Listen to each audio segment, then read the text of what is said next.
നമസ്കാരം. മാന്യ പ്രേക്ഷകർക്ക് ജ്യോതിഷവിധിയിലേക്ക് സ്വാഗതം.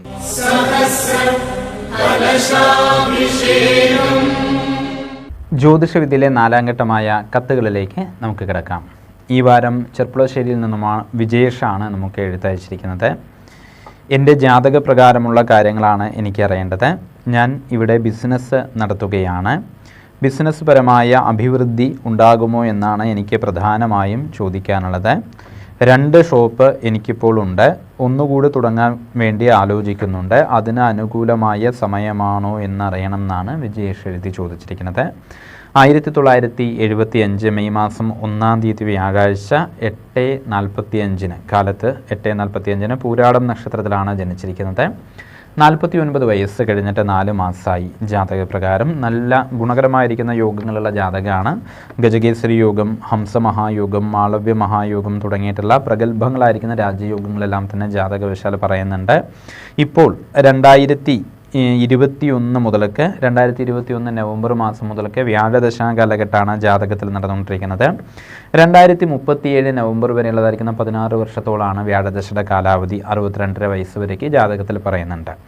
സ്വക്ഷേത്ര ബലവാനായിരിക്കുന്ന ഗജകേസരി യോഗപ്രദനായിരിക്കുന്ന വ്യാഴം 11-ാം ഭാവത്തിലാണ് സർവാഭീഷ്ട രാശിയിലായിട്ട് നിൽക്കുന്നത്. സ്വക്ഷേത്രത്തിൽ തന്നെയാണ് ആ വ്യാഴൻ അംശയിച്ചിരിക്കുന്നത്. അതുകൊണ്ട് തന്നെ വ്യാഴത്തിന് പരിപൂർണമായിട്ടുള്ള ഫലവും ജാതകത്തിൽ പറയുന്നുണ്ട്. അപ്രകാരം നല്ല രാശിയിൽ സ്വന്തം ക്ഷേത്രത്തിൽ നിൽക്കുന്നതായിരിക്കുന്ന ഈ വ്യാഴത്തിൻ്റെ ദശാകാലത്തിൽ നവം ഭവനമുർവരാക്ഷിതി മുപീതി കാലേ സുഖി ജനേ ബഹുമതിം പുനഃസകല നഷ്ടവസ്തുനബി എന്നാണ് പറഞ്ഞിരിക്കുന്നത്. ജനബഹുമാന്യത ഉണ്ടാകണമെന്നും എന്തെല്ലാമാണോ നഷ്ടപ്പെട്ടു പോയിരിക്കുന്നത് അത് മുഴുവൻ വീണ്ടെടുക്കണം എന്നുള്ളതായിരിക്കുന്ന ഒരു യോഗമാണ് ഈ വ്യാഴദശാകാലത്തിൽ പറഞ്ഞിരിക്കുന്നത്. വ്യാഴദശയിൽ 2024 ജനുവരി മാസം മുതൽക്കായിട്ട് ശനിയുടെ അപഹാര കാലഘട്ടമാണ്. 2026 ജൂലൈ വരെയുള്ളതായിരിക്കുന്ന ശനിയുടെ അപഹാര കാലഘട്ടവും വളരെയധികം അനുകൂലമായിട്ടുള്ള സമയമാണ്. ഇടവലഗ്നക്കാർക്ക് യോഗകാരകനായ എന്നുവെച്ചാൽ ഭാഗ്യകർമ്മസ്ഥാനത്തിൻ്റെ അധിപതിയായിരിക്കുന്ന ആ ശനി വ്യാഴനിൽ നിന്ന് 4-ാം ഭാവത്തിലായിട്ടാണ് നിൽക്കുന്നത്. ആ ശനിയുടേതായിരിക്കുന്ന അപഹാര സമയത്തിൽ പുതിയതായിട്ടുള്ള ഭാഗ്യദായകമായിട്ടുള്ള എല്ലാത്തരം പ്രവർത്തനങ്ങളും ആരംഭിക്കാം എന്നുള്ളതാണ് പറയുന്നത്. ഈ വ്യാഴദശയിൽ ശനിയുടെ അപഹാര സമയത്തിൽ പുതിയ കാര്യങ്ങൾ ആരംഭിക്കാമെന്ന് പറഞ്ഞാലും ചാരവശാൽ വ്യാഴം 6-ൽ സഞ്ചരിക്കുന്ന സമയമാണ്. ചെറിയ രീതിയിൽ തടസ്സങ്ങൾ ഉണ്ടായേക്കാം. അതിന് വിഷ്ണു ഭഗവാനെ പ്രീതിപ്പെടുത്തുന്ന പ്രാർത്ഥനാ കാര്യങ്ങൾ ചെയ്യുന്നത് വളരെയധികം നന്നായിരിക്കും. വിഷ്ണു ക്ഷേത്രത്തിൽ മാസം പ്രതി ജന്മനക്ഷത്രം തോറും പുരുഷസൂക്ത പുഷ്പാഞ്ജലി, ഭാഗ്യസൂക്താർച്ചന, പാൽപായസം എന്നീ വഴിപാടുകൾ നടത്തിക്കുന്നതും രാജഗോപാല യന്ത്രം ദേഹരക്ഷയായിട്ട് ധരിക്കുന്നതും വളരെയധികം നല്ലതാണ്.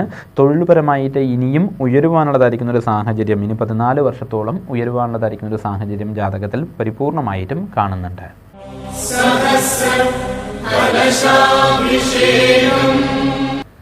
ജ്യോതിഷ സംബന്ധമായ നിങ്ങളുടെ സംശയങ്ങൾക്കും ആവശ്യങ്ങൾക്കും നേരിൽ ബന്ധപ്പെട്ടുണ്ടായ വിലാസം KP ശ്രീവാസ്തവ്, പുതിയ ബസ് സ്റ്റാൻഡിന് സമീപം, ആലത്തൂർ.